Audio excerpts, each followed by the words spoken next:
Mesdames et messieurs, bonsoir, bienvenue dans WhatsApp caribéenne et j'aime toujours dire nous, son plaisir pour m'avec nous parce que c'est vrai. Alors, à Soya, nous allons recevoir une personnalité importante de la Floride, du milieu politique, des États-Unis, je suis capable de dire, parce que c'est un monde qui a dirigé un plus gros county qui gagne, et county ça, c'est Dade. Invité nous aujourd'hui, c'est Madame Daniela Levin Cava. Nous apprécions en pile le fait que la vienne joindre nous parce que ça arrivait très souvent leur candidat en campagne pour yo marcher dans tous les médias, yo bien tout le monde et puis leur fin passé, yo oublié médias côté yo t'es passé yo pas songé yo pas gain temps pour yo vinn bay ti nouvelles avec médias ça. Donc ça a vraiment fait nous plaisir que Madame Cava t'es vle vin visiter nous là et nous pral faire un petit palavel, nous pral faire une forme de récapitulation sur qui Jean ça passé pour lui depuis que nommé le maire, qui projet que le gain pour Miami-Dade. Nous pourrons parler de TPS, nous pourrons parler de COVID, nous pourrons parler de building qui était tombé en tout. Nous pourrons essayer ouais en pile point avec lui à soir dans WhatsApp Caribbean. We will also have other stuff for you during this show. So stay tuned and we'll be right back. Hey guys, guess who I'm with today? Hi! Former Miss Haiti 2016 and Miss Universe first runner-up, Raquel Pelissier. Tune in.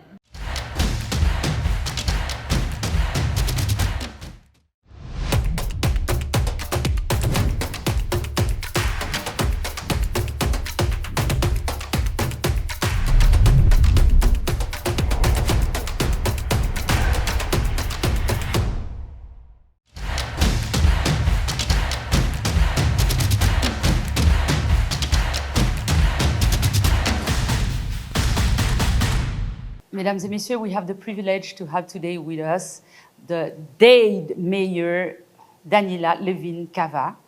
And we've been waiting for you for a long time. How are you? Thank you for being with us. Oh, Elizabeth, it's a pleasure to be with you. Thank you so very much for having me today. Is it difficult to be a mayor in Miami-Dade? It is the honor of a lifetime to be mayor of Miami-Dade County. It is a 24/7 job. If there were more hours in the day, we'd fill those too. And of course, it's been so difficult with COVID, with the Surfside building collapse, and with the increase in violence that happened as a result of the pandemic. But I feel so very proud of how the county team and our whole county of our citizens, our residents, everyone has really worked together, and I feel we're moving forward. Our economy is on the rebound. Our health is stabilizing, and hopefully we'll be emerging stronger than ever. So how's your life at a personal level since you've been Yes, elected yes. mayor? Because you work for us and you work nonstop. So how is it? I'm just curious. Yes. Well, I love what I do, so I'm happy to work as hard as I do. My relaxation is mostly in nature. We like to go canoeing and... You still do? You still have time to Yes. do that? Well, not much, but I was very happy that over the Christmas holiday and the Thanksgiving holiday, I was able to get together with family and enjoy the great outdoors, some camping. So that was very restorative. You've been elected in the middle of the pandemic, and which is already extremely tough, but you were ready for that. But after you had to deal with the collapse of the building in South Beach, tell us about this experience.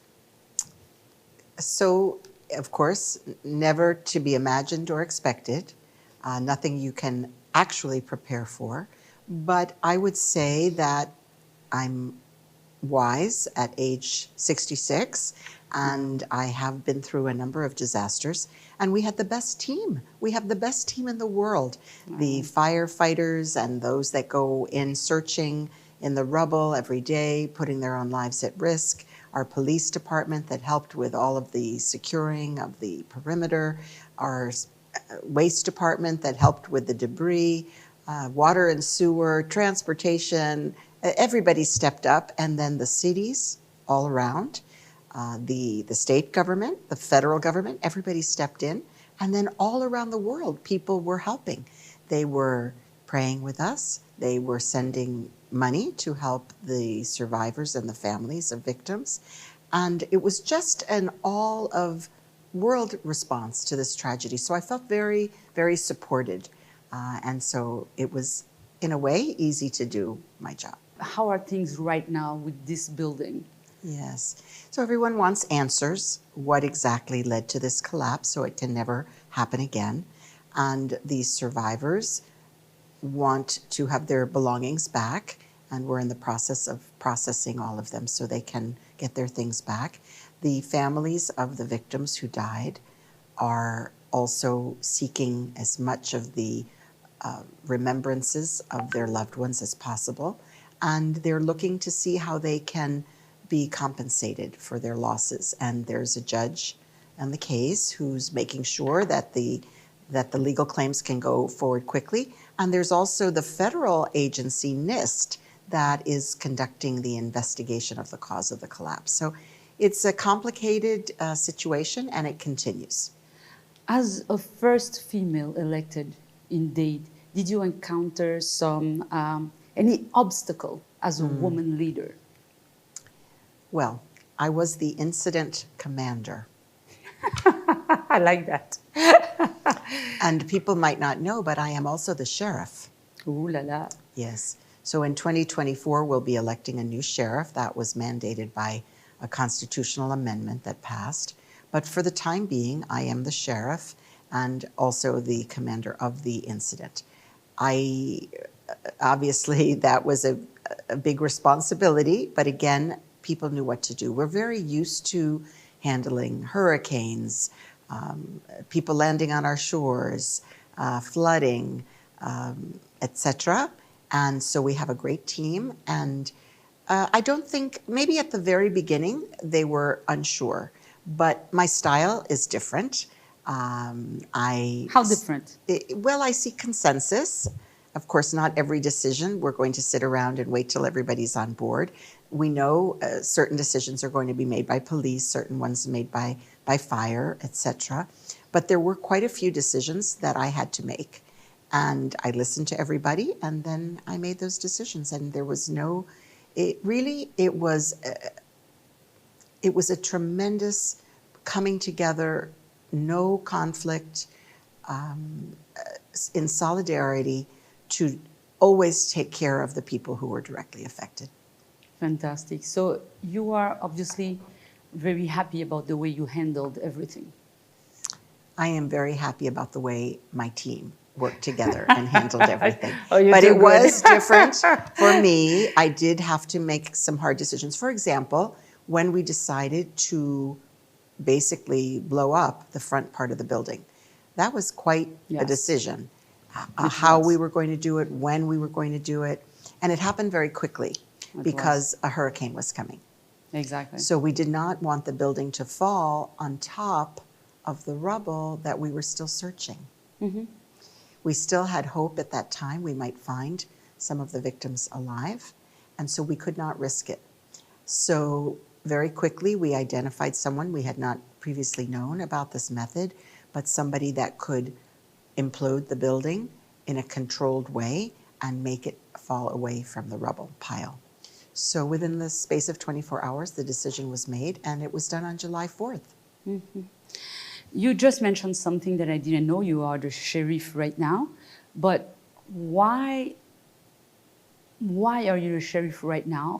The sheriff has certain responsibilities under state law, and every part of the state has an independent elected sheriff. Mm-hmm. But a few years back, I don't know exactly when, the citizenry voted to change that and put the sheriff's office inside the mayor's office. Okay. So we have a director of our police department, Freddie Ramirez. He's outstanding, and he reports to me. Oh, okay. So okay. I'm Just officially the sheriff, but I'm not, day to day, I'm not managing the police department. Yes, I said that's a lot. The legislature actually it was the Constitutional Reform Commission, put on the ballot for the citizens of Florida to vote to mandate only elected sheriff. So the two places where there was not an elected sheriff, based on that vote, have to go to an elected sheriff. Okay. And that takes place in 2024. And, you know, it requires a 60% vote, which approving, which did happen statewide, but it was not approved 60% in Miami-Dade County. So somewhat of a difference of opinion, but nonetheless, the rest of the state were able to override what had been done in Miami-Dade County. Okay, thank you for the clarification. And we will talk about the Haitian community and the COVID situation, which is still around, unfortunately.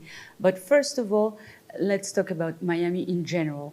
I heard on the radio a commercial saying that we have a higher level of suicide in Miami right now. We can see that everybody is very aggressive. What can you tell us about the situation? Do you have real numbers showing that there are more incidents, more violence, more, I don't know, Yes. problem in the family problems, etc., etc.? Let's start And with suicide? violence in the community. In the first few months of the pandemic, when there was a shutdown, people really were staying home and crime dropped precipitously. But then as people started going out, yes, there was a great increase in crime all around the country. And so as soon as that happened, we sprang into action. We created Operation Summer Heat and now Operation Community Shield to work across all the police departments to identify those who have guns that should not. They're not allowed to have guns based on their prior criminal history, to identify gangs that were threatening, a lot of it on social media. We're going to go to this place, and then they show up and get into a shootout. That happened in several parts of Miami-Dade County. So we cracked down, and we also created a prevention program called the Peace and Prosperity Plan to invest in our young people who've started to go down that wrong path, to give them jobs and counseling and life skills training and some other things, working with businesses that are high crime spots. So we have really done an amazing job and invested a lot. The result is our shooting is down by half, 50% reduction. Wow. And in how many months? Since June. Okay. And also That's our murder rate is down 15%. Okay. So we are continuing aggressive action and strong prevention, and we are showing results. And this is different than the rest of the country. We are really looked up to for what we've been able to accomplish. What about the suicide? It's very true that people are really suffering. Mental health is really a critical piece of this. And we know people have been depressed and anxious and isolated. This disease goes on, and people are in despair. Certainly many have lost jobs. Many are losing homes. There's really so much trauma, and the results are as well, not just violence against others, but self-violence and increased rates of mental illness. So we have certainly in Miami-Dade County addressed it directly with our first responders. They too have been affected. They're the ones that are at the front lines every day dealing with this uptick in violence and the despair in the community. And our healthcare workers, they are quitting in record numbers because of the stress. They were working around the clock, multiple shifts. The number of people who've left or have gone to make more money as a traveling nurse, these things lead to huge, huge pressure. And in everybody's homes, they're experiencing it. And I don't have the exact numbers, but yes, I know suicides are up and serious mental illness is up.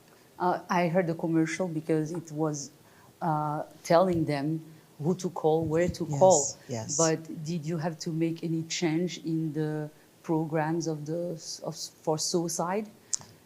Well, Or we put it's still together the a same? group of mental health providers to look together how we could deal with the post-surf side. Now we're also putting together a consortium of mental health providers to work together. I can tell you we've had suicides within our own police and fire departments, and no doubt related to the stress. Yeah. It's very sad, but unfortunately, that's the reality. Uh, Now let's talk about the problems in dates. What are the biggest problems right now in date, besides everything you said? I do have to mention COVID again. We have not ended the pandemic, but we are doing better. Omicron was very prevalent, but not as lethal. So if you were vaccinated, if you were boosted, you stood basically you would not get seriously ill unless you had other healthcare complications. So that was a tremendous good fortune. And the positivity rate is coming down, the hospitalization coming down. So we're Knock on coming wood. out of that. Our environment is a critical problem. We know the rising seas, climate change, increased floods, and we have to solve our pollution problem in the Absolutely. bay. I'm so sorry to interrupt you. We will have to take a short break. We'll be right back.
Ladies and gentlemen, Mayor Daniela Levin Cava is here with us today.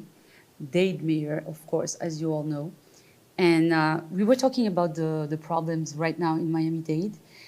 And you said COVID is number one. What is the law with the COVID right now? Do we have the right not to wear a mask? Or is it mandatory? What is the situation? We are all confused right now. Yes. Of course, our logic should tell us to wear a mask when we go to someplace, but some people, they just need the law. So the same advice that we've always given. First of all, get the vaccination, get your second vaccination, and get boosted.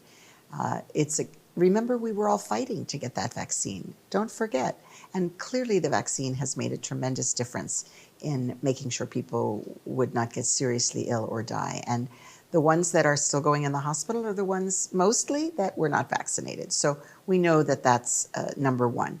We need to wear a mask. It is common sense. The virus spreads through the air, and especially Omicron, which is so contagious, and the new variants coming, even more contagious. So common sense, wear the mask. It's tiresome, we understand. And keep a distance. That makes a difference because the particles do flow through the air. Keep a distance and try to stay around those you know that are taking precautions, right? Don't put yourself in a situation where you might be exposed. And disinfection still matters. The washing of the hands, the disinfecting liquids, all of the things that we use. So those things are all really, really important. And we're going to continue to lead with science and data. I have a chief medical officer. He advises us, for example, now I am able to impose a mask requirement in county buildings. So I've imposed that. Fantastic. And I'm not allowed to do a lot of things under state law. So a lot has been restricted, and we do our best to protect everybody.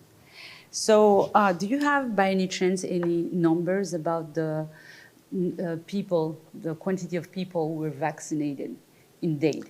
So we have the highest vaccination rate in the state of Florida. We have in the order of like 90+% for those over age 65. and certainly in the 80% range for everybody. We know that the numbers, which officially are in the 90s, also include people who travel here, because a lot of people do travel here. So we're glad of that, because if they're here, they could be passing on the virus. So we want to definitely make sure that people can get the vaccine. But we're very proud that the residents of Miami-Dade County stepped up and did the right thing. So you mentioned the other problems that we have, the pollution. Yes. And what was the other thing? You said the pollution. Well, jobs in the economy would be the other thing, and the affordability issues, how people can afford to live here when the salaries are not keeping pace with the very rapid rise in housing costs. And we need good public transit also to keep our transportation costs low and get rid of all the traffic. But truly, septic to sewer, we're working hard to convert those who are on septic, because those septic systems could overflow into our bay, into our water system, and kills the wildlife, pollutes our water, kills our economy. So we're working hard to get the funds we need to. It's expensive, but we must do it. We must convert. And as far as the economy and jobs, look, we are doing well. We're considered the most rebounded economy in the country, but the well-paid jobs, the good jobs, we need to be sure that our residents can get them, and that we invest in our local entrepreneurs. So I have an economic development plan ready to roll out. We want to be future ready, and we also have a small business program called Strive 305. And we want to invite everyone to take part. Ladies and gentlemen, we are taking a short break. We'll be right back.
The Office of Mayor Daniela Levin-Cava shared a video with us that we will share with you right now.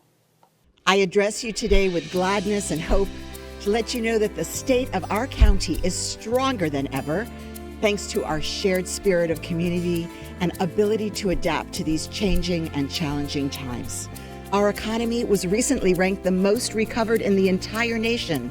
Today, we lead the state in our vaccination rate, well over the national average. Our visionary Peace and Prosperity Plan is a 20-year, $90 million investment to create jobs and internships for at-risk youth, along with other proven prevention, intervention, reentry, and enforcement programs. Miami-Dade has seen the number of shootings cut in half and a 15% reduction in homicides in just the past year. The Smart Transit Plan is the roadmap connecting all parts of our county, and we are already building the corridors to get us there. We've also enhanced mobility with new funding for the Underline and Ludlam Trail to provide more than 16 miles of dedicated space to run, jog, walk, or bike. Even our furry four-legged friends will enjoy these trails. We've teamed up with the Knight Foundation and the City of Miami to invest $12 million in new tech training programs at Miami-Dade College. We invested a record $260 million towards the expansion of housing that you can afford. Together, we're building a better Miami-Dade now and for the future. Because of you, our residents, I know we can look for an even better tomorrow.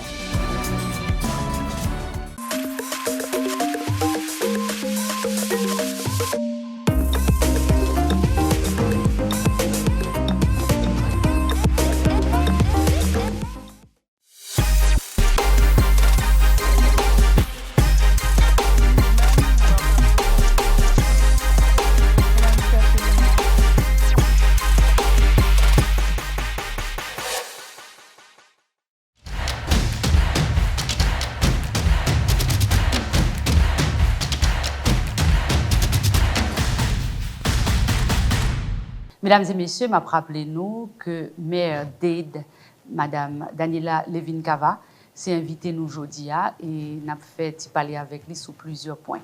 I was just announcing that you are our guest for those who were late in our interview.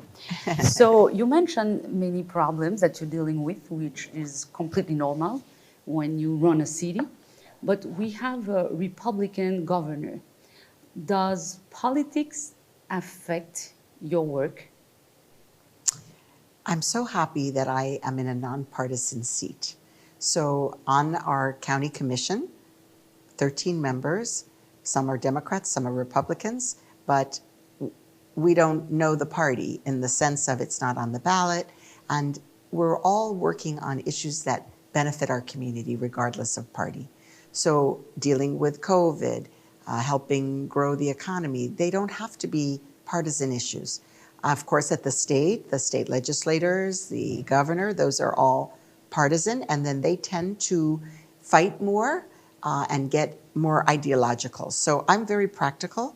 I like to solve problems right here, and I'm able to do it across party, across the aisle. Wow, I guess it's very difficult. You have to be very diplomatic to handle a situation like that. So you don't feel that the Republican dinosaurs who were in Miami for so long, and you cannot believe until now that you were elected, you don't feel a specific aggression toward you or aggressivity or...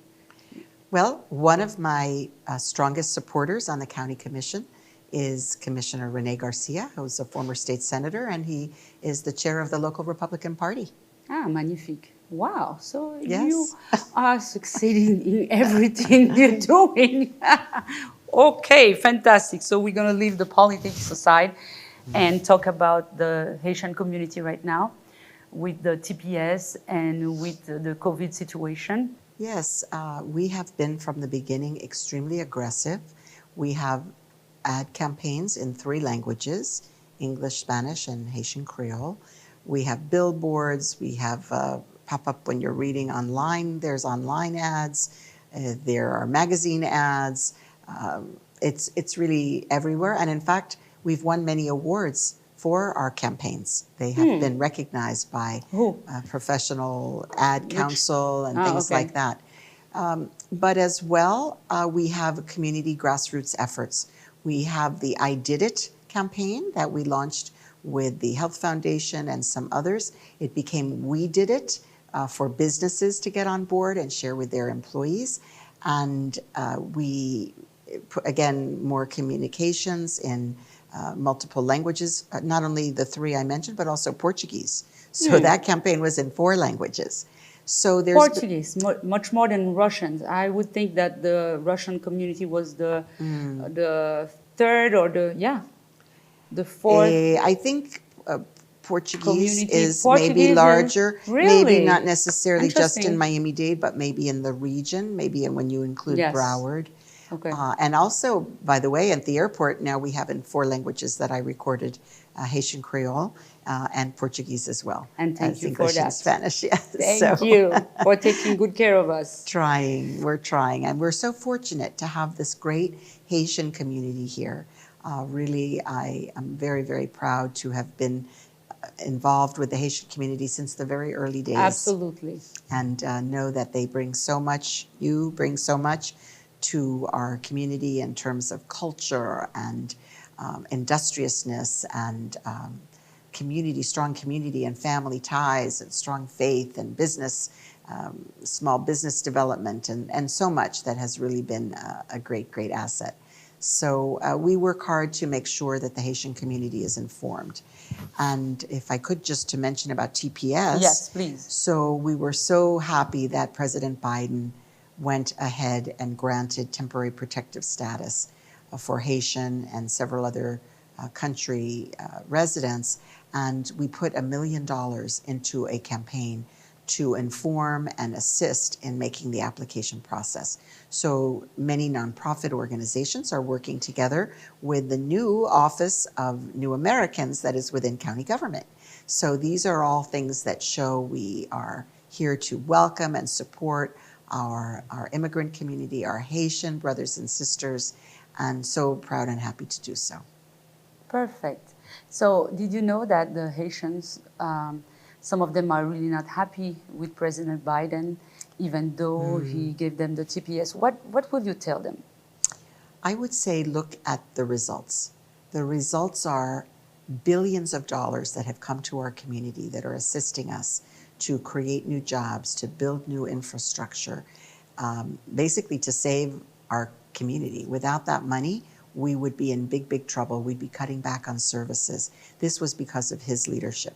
I would say thank you to President Biden for making sure that we got the supplies that we needed for COVID, not only the vaccinations, but the testing.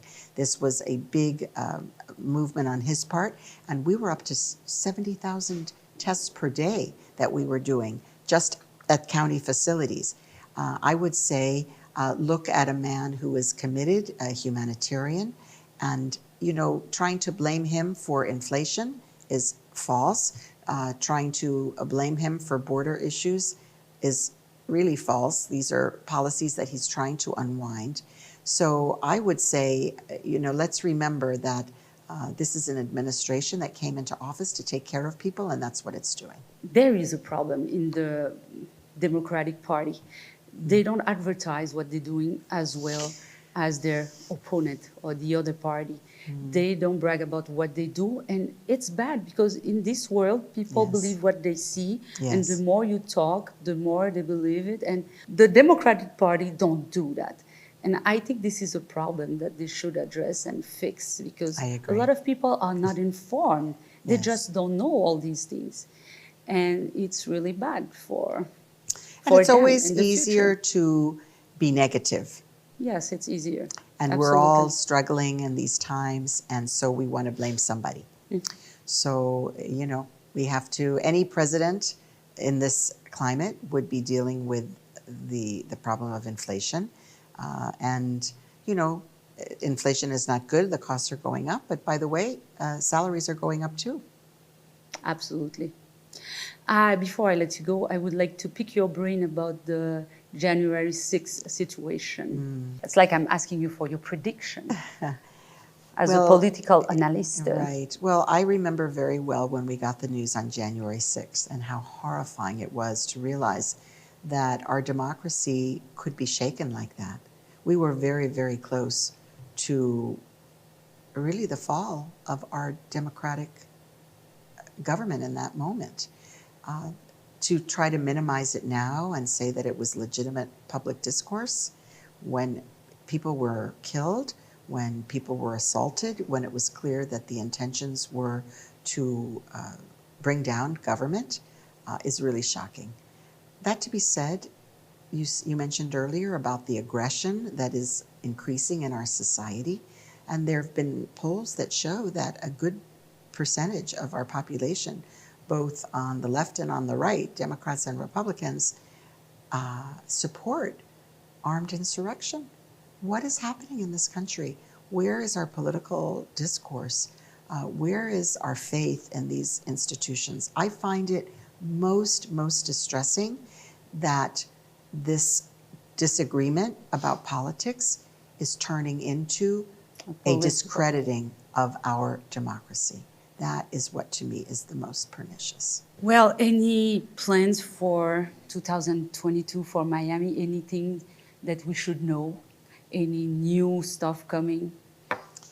We're turning our sights to the economy. We know that we have rebounded, but we know that we need to continue to grow in a way that will be resilient, take into account our environment, and will be equitable. We're very concerned that the people who live here get good jobs. We're very concerned that the business owners here get access to capital, and that we are all part of this new economy. So we are future ready. We are going to be launching economic development initiative, and we're going to work with the school system, with the colleges, to create a pipeline for those good jobs. And I'm very excited to get started. We are excited too. I don't think you have any other message for the community, but if any, feel free to address directly the Haitian community or the Caribbean as well. Not only the Haitians. Well, I just want to say to our Haitian and Caribbean Viewers. families and brothers and sisters that we salute you, we thank you. You make our community more vibrant, brighter, more delicious, more musical, and you really help us to be the center of the universe, in my opinion. So thank you so very much. I'm so proud to be your mayor. And thank you too. We are very proud that you are our mayor, and keep up the good work. Thank you for your service. Thank you. Thank you so much, Elizabeth. Ladies and gentlemen, it is a pleasure to be with you once again this evening on What's Up Caribbean. I'm Crystalie Windsor, your host, and we are interviewing somebody very interesting tonight, somebody that you might remember, that you should remember, from a couple years ago. And we're going to see a painting right now made by a talented Haitian artist, Carl Greg, for this specific person. And I think you should remember who that is now. Do you? I bet you do. It's Raquel Pelissier, former Miss Haiti of 2016. And she's here with us this evening at Island TV. Hi, Raquel. How are you? Hi, Crystalie. It's such a pleasure to be here. Thank you for having me. Oh, no, thank you for coming. And we're so excited to hear from you. I mean, some people just disappear after, you know, something that happens major in their lives, and they just disappear. It's good to see you, and you're following up, and you're doing things with your life. Tell us, what have you been up to? Well, since the pageant, it's been 2016, Yes. and I participated at Miss Universe in 2017 because they did it in January. And after the pageant, it's been such a roller coaster, as you I can can imagine. Oh my Yeah, God, a lot of so much to shows, talk a lot about, of I'm sure. events, but it's been really fun. Yeah. And I came to Miami actually for a show for New York Fashion Week. I modeled Okay. for Giovanna Louis, and the show was amazing. Well, recently, just Yes, Okay, recently. that's nice. It was launched on the 12th of February. and where are you located now? I'm in Ibiza. I'm in Spain. Ibiza, wow. Yes. Out of everywhere. How come? Well, I've been in Spain for 11 years. Wow. I studied in Spain, and I moved to Ibiza recently, just for Yeah. a change, because I've been Yeah. in Madrid for a long time. And how do you like it there? I love it. And you love it? Yes. I know you speak multiple languages, so I you're do. pretty comfortable, I'm sure. I do. How many languages do you speak? Now 5. 5? With a little bit of German. Oh so my gosh. English, French, Creole, of course, Spanish, and a little bit of German. Oh my gosh. All right, so you're comfortable and you're Yes, comfortable. you should come and visit. I will. If that's an invitation, most definitely will. I love Europe. I love traveling. But we have a lot more to talk about, and I don't want to just spill the beans just yet. So I'm going to tell everybody to stick around, because we're going to be back with some news that Raquel is bringing us. So stay tuned to What's Up Caribbean. I'm your host, Crystalie Windsor, and tonight we have Raquel Pelissier, former Miss Haiti 2016, with us.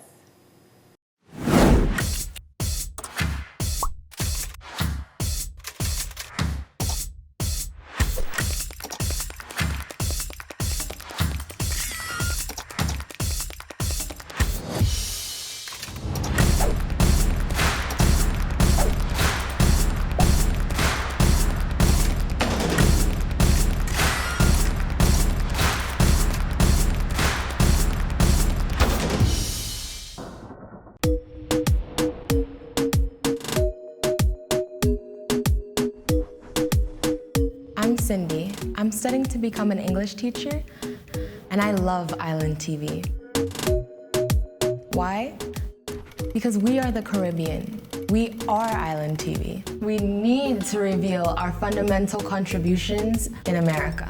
We need Island TV to reveal our different beautiful Caribbean cultures for the world to respect and understand us better. Grow your business while supporting the only Caribbean television station in Florida.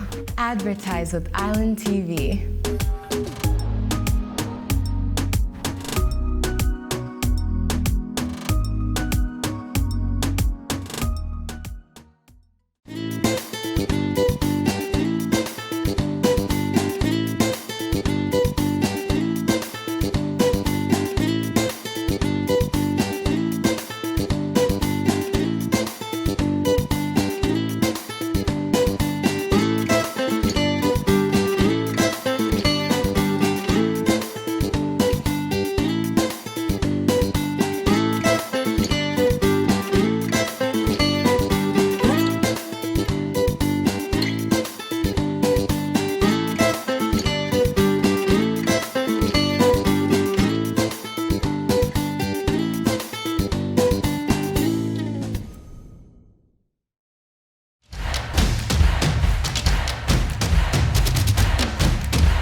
Ladies and gentlemen, welcome back to What's Up Caribbean. I'm your host, Cristali Windsor.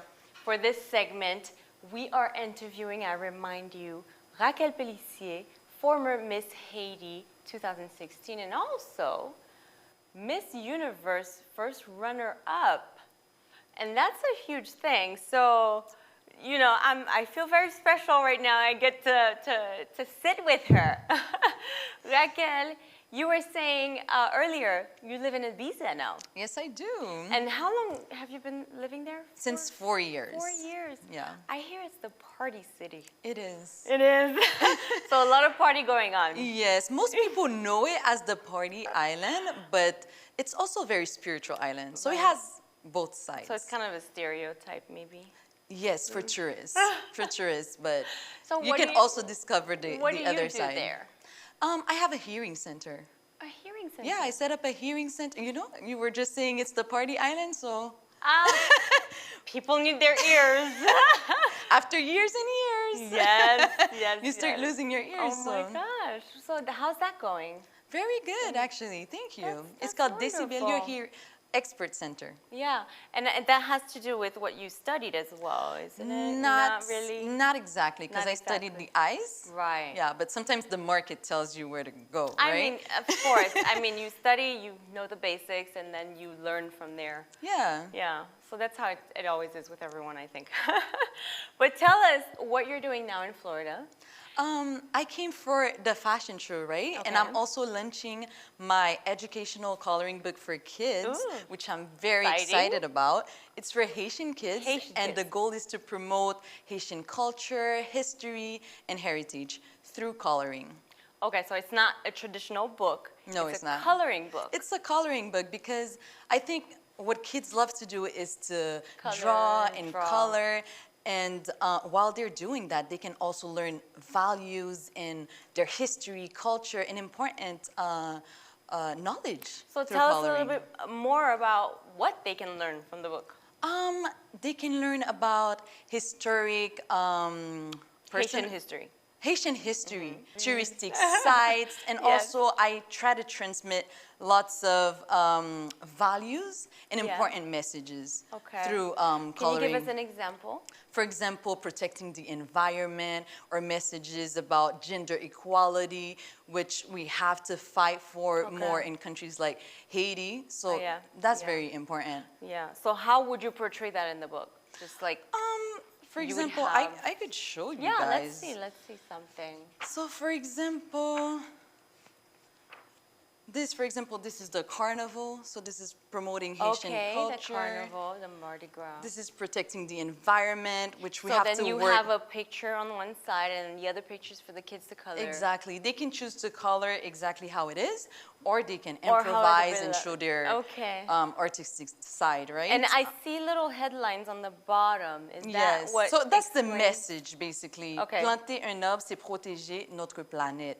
And then there it's written in Creole as well. So it's in Perfect. French and Creole. Creole and French. Yeah, and I'm launching soon in English and in Creole. The same book. Yes. Okay. For the Haitian diaspora. Yeah, yeah. Because now it's available at Mapu bookstore, Right. this version, but also I'm excited to launch the English and Creole because in the Okay. States, you know, Okay. a lot of kids, they speak English and Creole. Yeah. Not so the Yeah. French one. Yeah. Well, Raquel, it's been a pleasure having you on set. I know it's been such a short time, and we have so much more to talk about. So we hope to see you back very soon at Island TV with us. Thank you, Cristali, and thank you all for watching. And ladies and gentlemen, thank you for watching. Back to you, Elizabeth. Merci pour tout le monde qui était branché à Soya dans WhatsApp Caribéenne. Rendez-vous c'est pour semaine prochaine, même l'heure. Bonne soirée.